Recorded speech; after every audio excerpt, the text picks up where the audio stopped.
On January 5th, 2012, a group calling itself 3301 posted a mysterious message on the internet. Hello. We are looking for highly intelligent individuals. To find them, we have devised a test. There is a message hidden in this image. The hidden message led to a series of other riddles, codes leading to phone messages, which provided GPS coordinates for posters around the world. A mysterious group has been posting extremely complicated puzzles on the internet. Solving the puzzles requires some esoteric knowledge, computer programming, hidden codes, history, art, and literature as obscure as medieval Welsh poetry. The puzzle was called Cicada and appeared to be a recruiting tool for a secretive organization that called itself 3301. I was obsessed. It was just all Cicada all the time. I didn't sleep a whole lot. I was basically just holed up in my room. I really wanted to find the answer. In January 2013, a new Cicada puzzle appeared with more elaborate clues surrounding Cicada with even more intrigue. There was not a class that went by and not a shift of work that I didn't have my laptop open with. It was my life. No one knew who created the puzzles or what their intentions were. I wasn't sure if it was like a government recruitment or some underground hacking group. I'm torn then, I'm still torn. And soon, Cicada became one of the greatest mysteries of the internet. This is hugely elaborate. It's a very, very involved game. In 2014, the puzzle reached its height of complexity with a book of encrypted symbols called the Liber Primus. It's 58 pages long. 2 of them are solved to this day. The contents of the rest are a complete mystery. The Liber Primus, it's encrypted, which obscures the original message, right? And the search space itself for like the possible messages that it could be is nearly infinity. The Liber Primus was so hard, most people just gave up. But a small group of amateur puzzle solvers from around the world banded together and refused to quit. There's no one person who's going to be better than a giant group of like-minded individuals working together. We have never had a puzzle that we took that much time to solve and still could not do it. We can get into these zones where we focus on one thing so intensely we become consumed by it. Other people might consider it an obsession, but to us this is perfectly normal. If I were to explain Cicada in just one sentence, it's a puzzle after a puzzle after a puzzle, presumably leading to some payoff. Even when you get to the payoff, you are left wondering what exactly just happened to you. The key has always been right in front of your eyes. Good luck, 3301.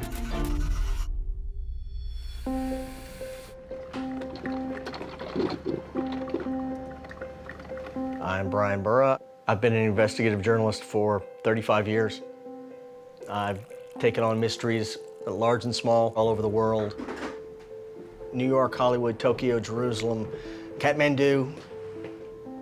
There are very few major mysteries in the world that ever say mysteries forever. Cicada, it's out there and it's an unknown. What is this thing? Why is this thing? Who is this thing? These individuals from all over the planet have been working on Cicada puzzles since 2012. I am dying to know what makes them tick. What drives them on this almost Sisyphean task that is Cicada 3301. They've spent 3 years trying to find an answer to the Liber Primus, and members of the group are still searching. You think it's unsolvable? We used to think it was unsolvable, but like now, we think it could be. Do you have the printout? Let's look at it. Yeah. I'm not gonna like magically solve it by looking at it. Like there's some cool art in there. Like It's been our life. Sounds obsessive. it is obsessive. They are convinced a solution is out there. They're still hopeful because one of them actually solved the first puzzle back in 2012 and got further into the world of Cicada than anyone before or since. And he was only 15 years old at the time. I'm Marcus Wanner, and I'm one of the people who solved the original Cicada puzzle in 2012. I was, just about your average 15-year-old kid. So I grew up in rural Southwest Virginia. I didn't feel like I really had a whole lot of friends because I was homeschooled. Yeah, I missed out on a few things, but most of it came down to like bullcrap high school relationships and bullcrap middle school drama. I had a lot of free time playing around and exploring stuff, and I was always really curious, but what I was actually doing was building a career by accident. My dad was an electrical engineer, and he just like showed me how to solder and stuff. I spent about 2 or 3 years frying every single electronic component that I touched because I didn't understand what they did. I used to make fireworks, little bombs and stuff. We made a mortar that shot tennis balls around one time. You take a bunch of Pringles tubes and duct tape, fill it up with a little gasoline, and you light the gas fumes, and suddenly your tennis ball is in the neighbor's yard. I like to use technology to solve interesting problems and do things that you wouldn't normally be able to do.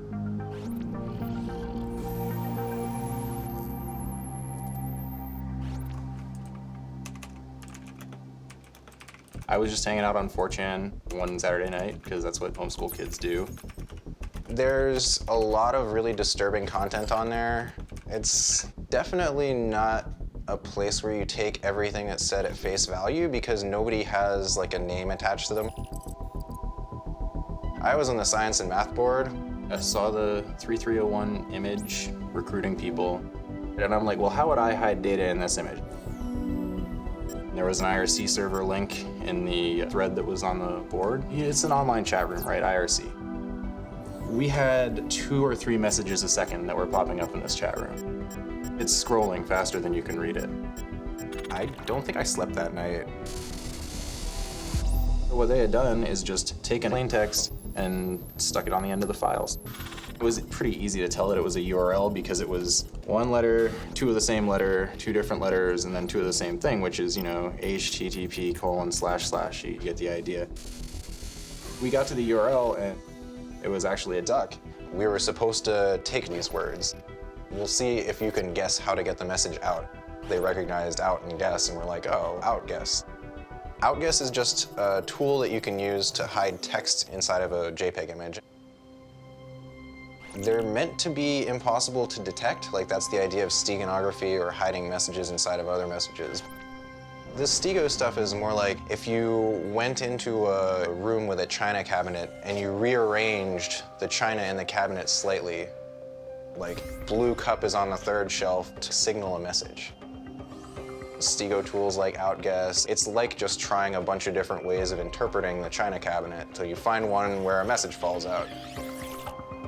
After we did the outguess, it started giving us a phone number. We were like, oh, a phone number, that's weird.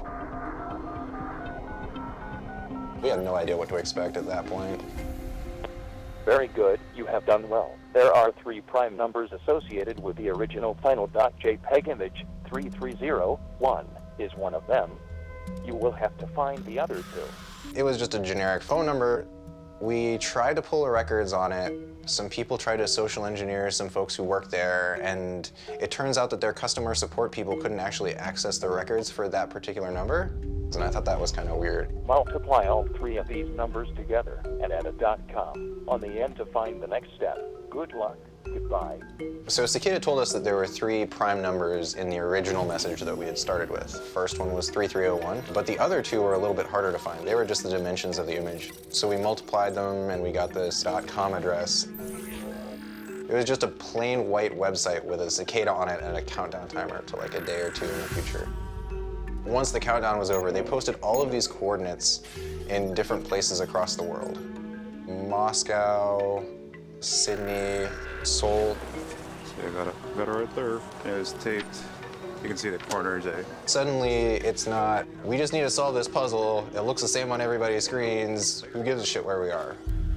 We started reaching out to people and like actually figuring out where everybody was, and that was how we found out some of us live near each other and sort of laid the groundwork for the community that's sprung up ever since. So the QR code led us to Agrippa.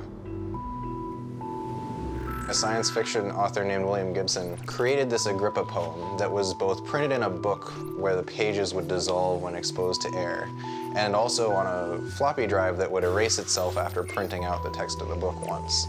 It just disappears, but we were able to get a copy of it. A few weeks later, we got a signed and encrypted email from 3301. We are not a hacker group. Cicada said overtly that they weren't into doing any illegal stuff. We ask that you cease and desist all illegal activity. They said that they were something like a think tank, hobbyists, a volunteer type of an organization. There's one last step, and we expect you to be honest with us. They said we were ready for the next step, but we had to answer some questions first. There are questions about digital liberty, freedom of information, and some ideological things that they were working towards as one of their organization's goals. I replied to the email with all of those answers, and then I just had to sit and wait.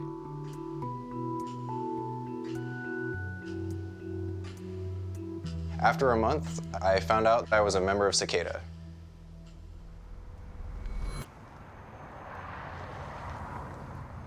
Marcus and I have been friends since before the Cicada years. It was him who convinced me to come and try it out. He's certainly by far one of the smartest people I know. We met on IRC, actually, Marcus and I. On January 6, 2013, Cicada tweeted out a second major puzzle. It attracted many new would-be solvers, one of whom goes by the name Nox Populi. I'm Nox Populi, I'm 28 years old. I'm from Alberta, it's a prairie province, middle of Canada, middle of nowhere, really. There's nothing in hours in every direction from here. It is just empty plains out forever, and I mean, the city sort of reflects it. I have a full-time job. I do these cryptography puzzles in my free time. I have a YouTube series on the Cicada. Hello and welcome to part 1 of my 2013 Cicada 3301 series. The whole point of this YouTube channel I set up was this one big attempt to explain this to a layperson. So if we go to File and New Certificate, we can make our own identity here. I'm terrible at coming up with usernames, like they're all bad. Nox Populi. I had actually never intended anyone to hear that username. I was listening to a song called Vox Populi, which is the Latin term voice of the people. At the time, my girlfriend's cat was named Nox, and he had trapped himself under a bowl under my desk and was like bumping into my feet and meowing. So it was just the two things I had at the time I just threw together and moved on. Let's be honest, I'm gonna sleep with my phone on max volume, so if it comes at like 4 in the morning, someone just wake me up. I'll get on here, it doesn't matter. All right, I'm gonna head, guys. There's sort of like 3 levels of the community. If you go just up to the general internet, the number of people interested in Cicada is ridiculously large. There's things like Facebook groups, there's the wiki, massive amounts of people. But most of those people have never actually worked on Cicada, they're just kind of interested in it. Then you kind of take a step closer in, and there's the IRC communities. That's more looking to work on something. But even that's a massive group.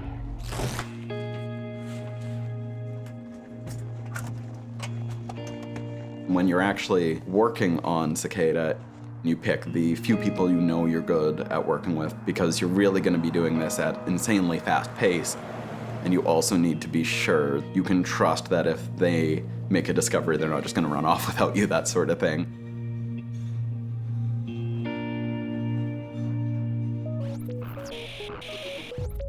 You get this step in 2013.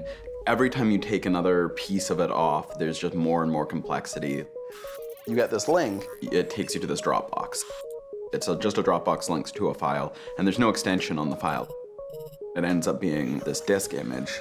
So what you would do is boot from that instead of your operating system.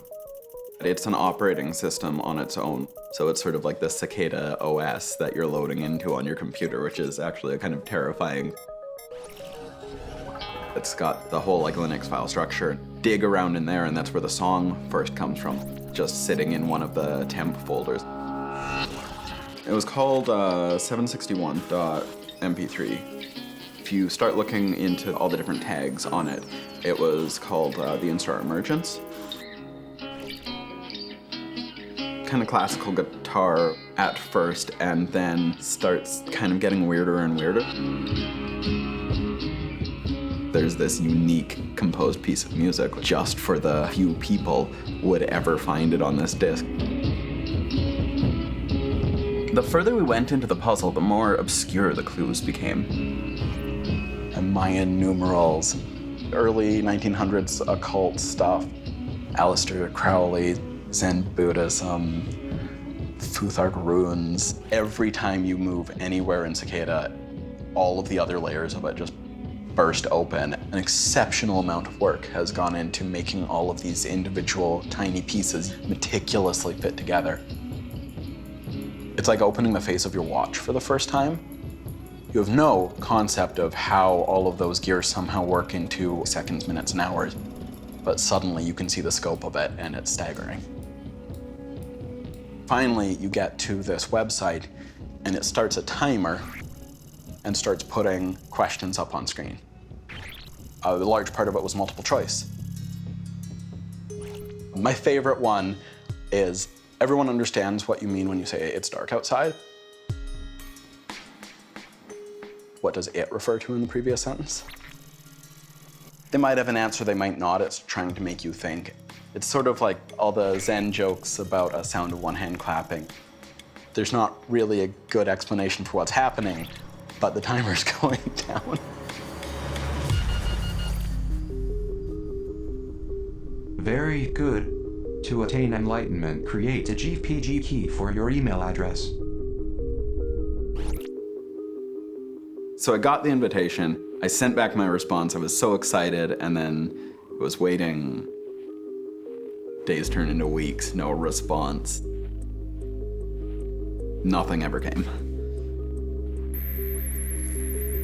On January 5th, 2014, Cicada released its third major puzzle, a series of steps that led to a 58-page book of symbols. They called it the Liber Primus. It's 58 pages in a language you don't speak. It's insane, staggering. We had no starting point. We don't know if it's steganography. It could have been anything. Just no individual person knows enough to even start tackling it alone, because it's just, there's too many options. Any one person could work on it the rest of their lives and probably not get halfway. No one particularly stood out until Onecool. He was consistently putting out ideas no one else had and work that should have been done and no one else was doing. I'm actually going to show you guys something. Look at this. I believe that this message is a hint. Seek and you will be found. Yeah, okay. Liber Primus is the way. I think this is them saying, you guys still have to solve this before anything else happens. I think what you were getting at, Onecool, is Liber Primus is the way because of this message.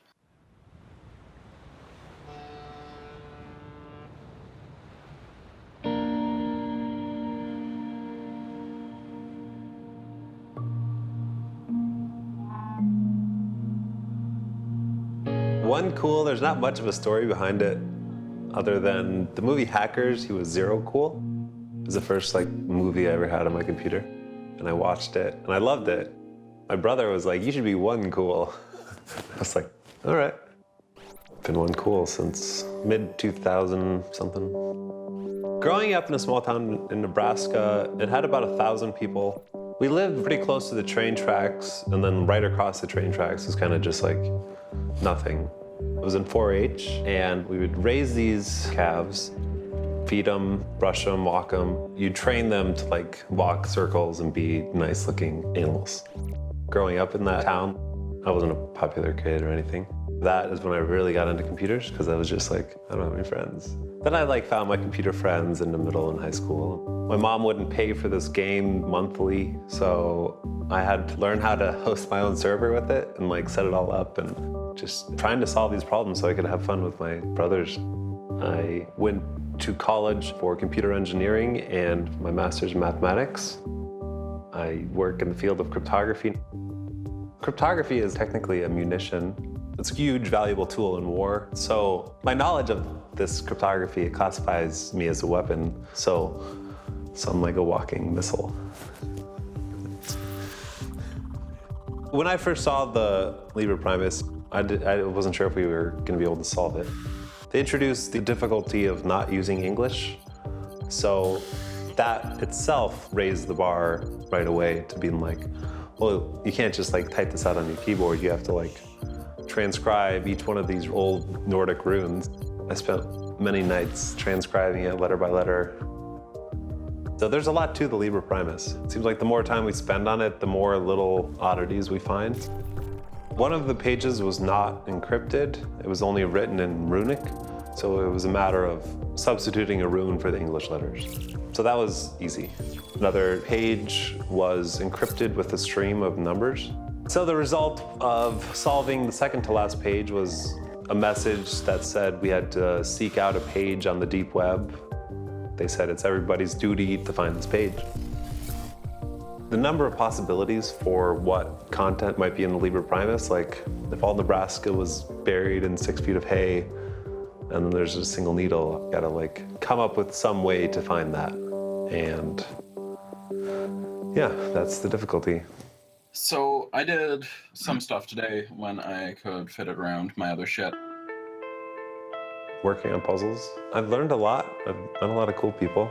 I've also been like just thinking about a lot of shit, which I kind of want to like talk about our process later on. Yeah, Nox is our Canadian. He kind of just keeps us going, meeting, coming up with ideas, trying them out, keeping track of them, and keeping track of each other. One cool, did you have anything to say? I never made it into the SMART program in school. It's hilarious because I'm 100% convinced you're smarter than me. I'm sorry. Brother Box was really engaged in the community. He started the Cicada Solvers IRC, and like he's done a lot of programming and helped us with like image analysis. No, continue on. This makes no sense to me. One cool, are you fucking serious? That's not how you. I love Brother Box. Like, I think I understand his personality. I think he's a very caring person, but he also can be like a total asshole.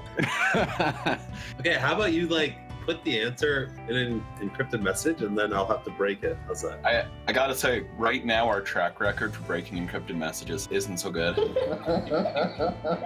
I'm feeling so attacked right now. Shadowwalker, she's really good at like keeping track of things and teaching people. And hello, Shadowwalker. Hello. Yeah, I think she's great to work with.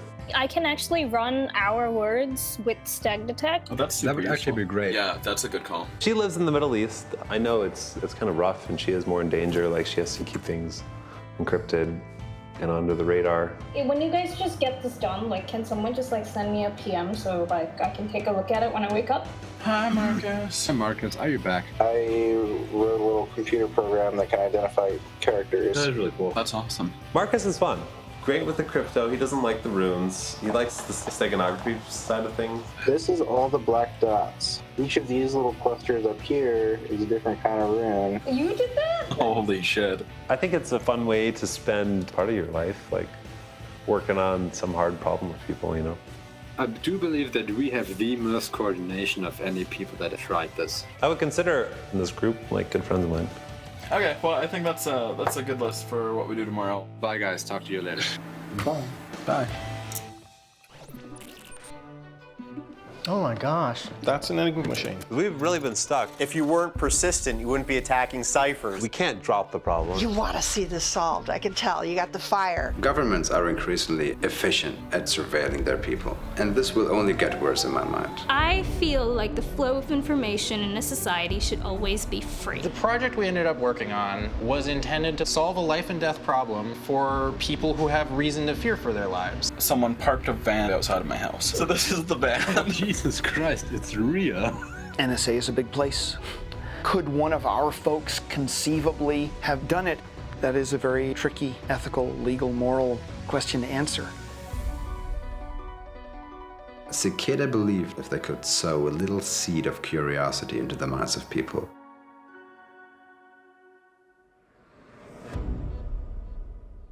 Thank you.